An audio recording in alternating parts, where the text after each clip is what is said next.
కూడానండి మనం ఒక గంట అయినా ఫ్రిడ్జ్లో పెడితే మనకి చాలా టేస్టీగా చాలా బాగుంటుంది. గారెలకి ఈ టిప్ ఫాలో అవ్వచ్చు. ఎందుకంటే ఇప్పుడు చూసారు కదా మనకి చాలా నూనె అది పీర్చదు, గుల్లగా కూడా వస్తూ ఉంటాయి. ఇంకా ఒక్కొక్క గారి నేనైతే ఆ నూనెలో ఇలాగ వేసేసుకుంటున్నాను. మనం ఒక పని పెట్టుకున్నప్పుడు ఇలా మనకి ఒకేసారి ఇలా 2-3 రకాలు మనం ఒకేసారి ప్లాన్ చేసుకుంటే మనకి టైము సేవ్ అవుతుందని అనిపిస్తూ ఉంటుంది, ఒకేసారి మనకి పని అయిపోతుంది అని అనిపిస్తూ ఉంటుంది. ఇంకా మాకు మధ్యాహ్నం టిఫిన్లు అయితే ఈరోజు పెరుగు గారెలు చేద్దామని అనుకుంటూ ఇంకా గారెలకి ఇలా నానబెట్టుకుని రుబ్బుకొని ఇంకా ఒక్కొక్కటి వేసుకుంటున్నానండి. ఇలా మనం మొత్తం ఇలా గారెలు ఫస్ట్ వేసేసుకోవాలి.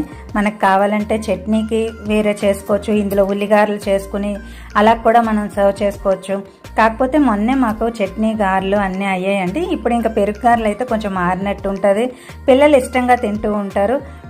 అందుకని ఈరోజు ఇంకా పెరుగు గారెలే చేద్దామని ఉద్దేశంతో ఇంకా మొత్తం గారెలు అయితే ఇలా వేసేసుకుంటున్నాను. నార్మల్గా మనకి